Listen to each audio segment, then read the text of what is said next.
Well, now we're doing the review for section 6.7, and the identities, or one of the identities we need for question 1, the identity we need for question 1 can be found on page 522.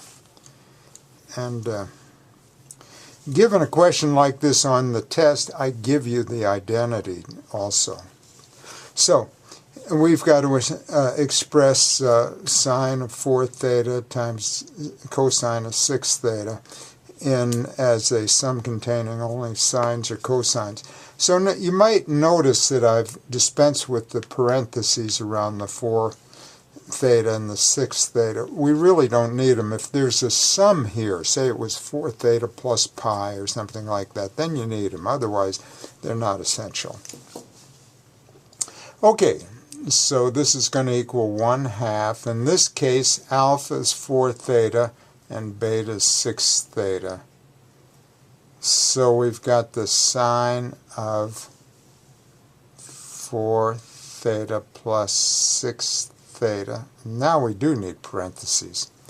Plus the sine of 4 theta minus 6 theta.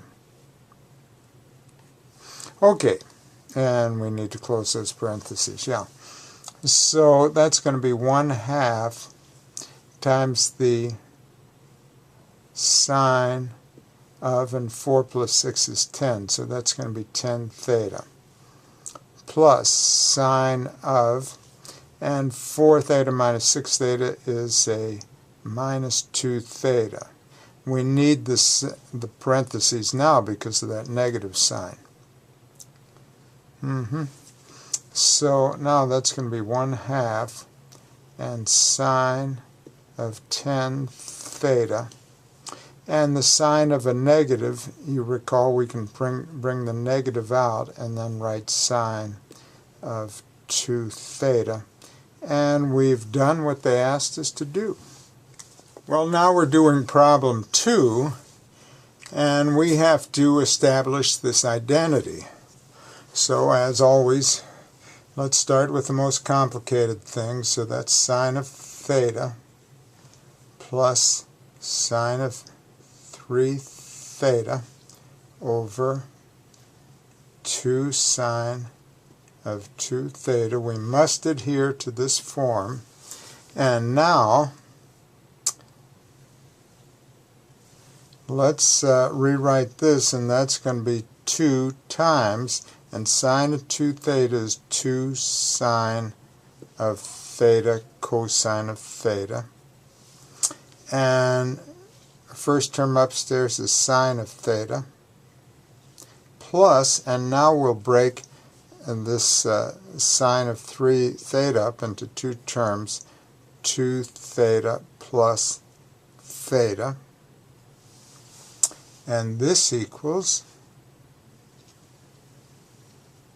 and 2 times 2 is 4, so we have 4 sine of theta cosine of theta, and the lone sine of theta here. And now we'll break this up into, use the sum formula for the sine of theta, and that's going to be sine of 2 theta cosine of theta plus cosine of 2 theta sine of theta. Now, let's keep going. We have 4 sine of theta cosine of theta.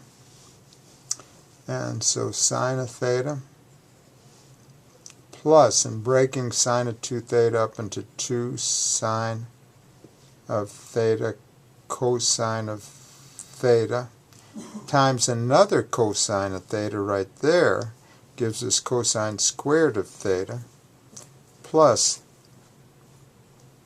and let's see what we can do here. I can rewrite cosine of 2 theta in terms of, might do us some good, 2 cosine squared of theta minus 1. and times sine of theta.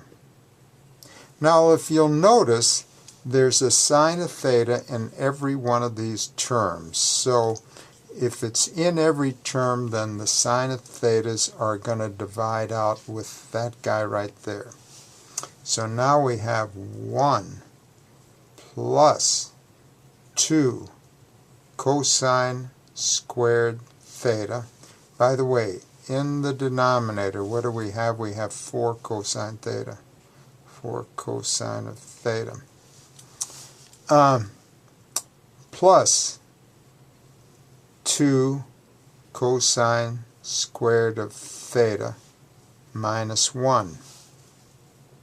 Now the 1's add out, and what we have here is 4 cosine squared of theta over 4 cosine of theta. The 4's divide out. One of these factors of cosine divide out, and what we're left with is cosine of theta, and that's what we had to arrive at, and we're done.